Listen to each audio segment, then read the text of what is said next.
sirna gadaa teessoo jaarsaa biyyaa taphee booda ol qabna maaliif badaa ol qabna seenaa guddaa eera oromtichaa sirna gadaa teessoo jaarsaa biyyaa taphee booda ol qabna maaliif badaa.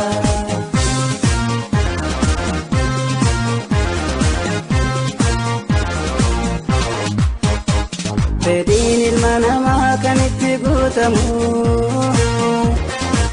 mirgi ilma namaa kan ittiin eegamu sirna gadaa keenya eessatti gannaa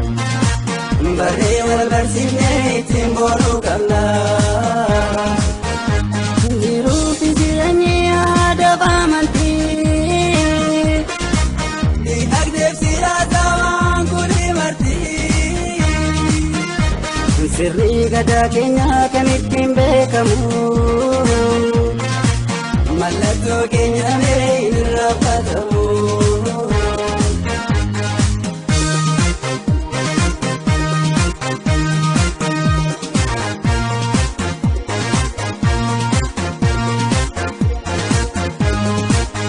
Ol qabna seenaa guddaa eera oromichaa sirna gadaa teessoo jaarsaa biyyaa taphee booda ol qabna maaliif badaa ol qabna seenaa guddaa eera oromichaa sirna gadaa teessoo jaarsaa biyyaa taphee booda ol qabna maaliif badaa.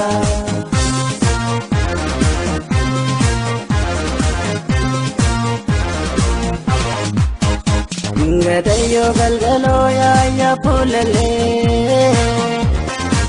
hirriinuutu maniin kubbin har'allee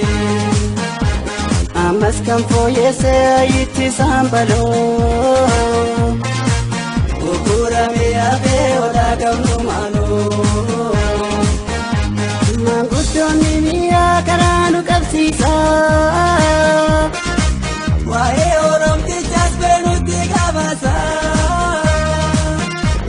kan kaleessa ture kan madda walabuu barreeffamee taa'ee dhaloota fagarbuu.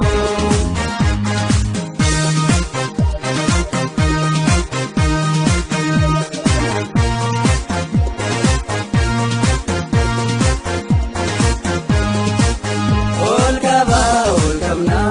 seenaa guddaa eera oromichaa sirna gadaa teessoo jaarsaa biyyaa taphee booda ol qabna maaliif badaa ol qabna seenaa guddaa eera oromichaa sirna gadaa teessoo jaarsaa biyyaa taphee booda ol qabna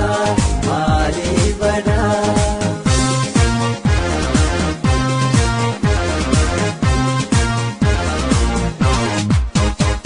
Alsiisaaf muudanaa roobaleef dallanaa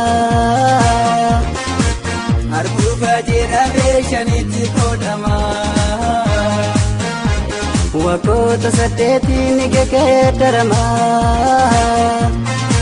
hundeen dimokiraasii eenyuun dagatama sanjuu fi kallachaan kan dura deemanii uummanni Oromoo margaatti yaa'anii irreessa buusanii waaqayyoo kadhatu duudhaan saba keenyaa daranaa guddatu ilmaan baareentuu nuti ijoolleen booranaa bishaanis miti waaqayyoodha kadhannaa akkam booroofneef seenaa keenya tiksinaa ilmaan baareentuu nuti ijoolleen booranaa mukallee miti waaqayyoodha kadhannaa